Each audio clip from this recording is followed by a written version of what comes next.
শালিমা বিলগার্সের সকল সদস্যরা হয়েছে আমার পরিবারের মতো। আর যেহেতু আজকে একটা পারিবারিক অনুষ্ঠান, আমার আব্বা আম্মার বিবাহ বার্ষিকী, তাই আপনাকে সবাইরে আমি ডাকাইছি। আপনারা আসছেন, আমি অনেক খুশি হয়েছি। সিকিউরিটি, সিকিউরিটি, ওনারা বাইর করে দেন। না না না, লাস্ট টাইম এমন আর কখনোই হবে না। আমার কথাটা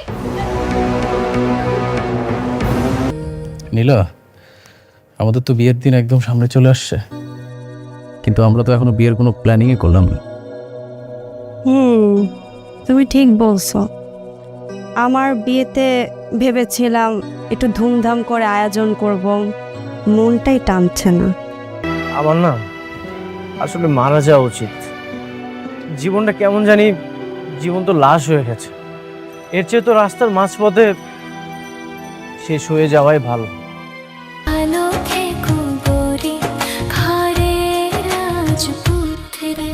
বন্ধুরা, অবশেষে অপেক্ষার সেই মুহূর্ত চলে এসেছে, কারণ আজকের ভিডিওটি হতে চলেছে শুধুমাত্র জনপ্রিয় নাটক গরিব ঘরে রাজপুত্র এর ৪৩ নাম্বার পর্ব নিয়ে।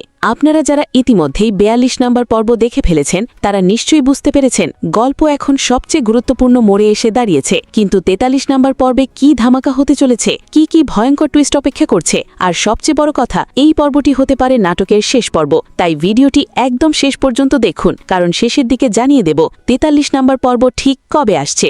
বন্ধুরা, ভিডিও শুরু করার আগে ছোট্ট একটি অনুরোধ, যদি এখনও আমাদের চ্যানেলটি সাবস্ক্রাইব না করে থাকেন তাহলে এখনই সাবস্ক্রাইব করে পাশে থাকা বেল আইকনটি অন করে দিন। আর কমেন্টে অবশ্যই জানিয়ে দিন আপনারা বাংলাদেশের কোন জেলা থেকে আমাদের ভিডিওটি দেখছেন। বন্ধুরা, ৪৩ নাম্বার পর্বের শুরুতেই দেখা যেতে পারে একটি গোপন অডিও রেকর্ডিং প্রকাশ পাওয়ার পর অনিকের জীবনে নেমে আসে বড় বিপর্যয়। ব্যবসায়িক অংশীদাররা তাকে ছেড়ে যেতে পারে, ব্যাংক তার সম্পত্তি জব্দের প্রক্রিয়া শুরু করতে পারে, আর পরিবারের কাছেও সে একেবারে একা হয়ে পড়তে পারে। অন্যদিকে একটি পুরনো ডিএনএ রিপোর্ট এবং গোপন নথি সামনে আসার পর জানা যেতে পারে যেই শিশুটিকে এতদিন অন্য পরিচয়ে বড় করা হয়েছে সেই আসলে মেঘলার হারিয়ে যাওয়া সন্তান। কিন্তু শিশুটি নিজের আসল পরিচয় সহজে মেনে নিতে চাইবে না, তাই সন্তানকে ফিরে পেলেও মেঘলার সামনে শুরু হতে পারে নতুন এক আবেগঘন লড়াই। এদিকে সুহানা এমন একটি সত্য প্রকাশ করতে পারে যা পুরো ঘটনার মোড় ঘুরিয়ে দেবে।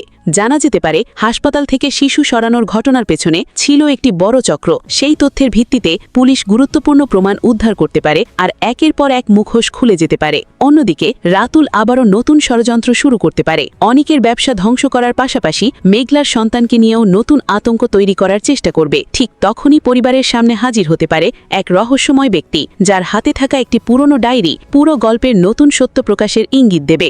সবশেষে মেঘলা যখন সন্তানকে নিয়ে নতুন জীবন শুরু করার সিদ্ধান্ত নেবে, তখন একটি রহস্যময় ফোন কল সবকিছু বদলে দিতে পারে। ফোনের ওপাশ থেকে শুধু একটি কথাই শোনা যাবে, তোমরা যে সত্য জানো সেটাই পুরো সত্য নয়, আসল খেলা এখন শুরু হবে। এখন প্রশ্ন হলো, অনিক কি নিজের ভুলের প্রায়শ্চিত্ত করতে পারবে? মেঘলা কি নিজের সন্তানকে পুরোপুরি ফিরে পাবে, নাকি রাতুলের নতুন ষড়যন্ত্র আবারও সবকিছু ওলটপালট করে দেবে? আপনার মতামত অবশ্যই কমেন্টে জানাবেন। আর যারা জানতে চাচ্ছেন গরিব ঘরের রাজপুত্র নাটকের ৪৩ নাম্বার পর্ব কবে আসবে, তাদের জন্য জানিয়ে দিচ্ছি ৪৩ নাম্বার পর্বটি আসছে আগামীকাল বুধবার দুপুর ঠিক ১২টায়, তাই কোনোভাবেই পর্বটি মিস করবেন না। ভিডিওটি ভালো লাগলে অবশ্যই লাইক করবেন, বন্ধুদের সঙ্গে শেয়ার করবেন এবং নতুন হয়ে থাকলে এখনই সাবস্ক্রাইব করে আমাদের পরিবারের একজন সদস্য হয়ে যান। আবার দেখা হবে নতুন ভিডিওতে। ততক্ষণ পর্যন্ত সবাই ভালো থাকুন, সুস্থ থাকুন। আল্লাহ হাফেজ।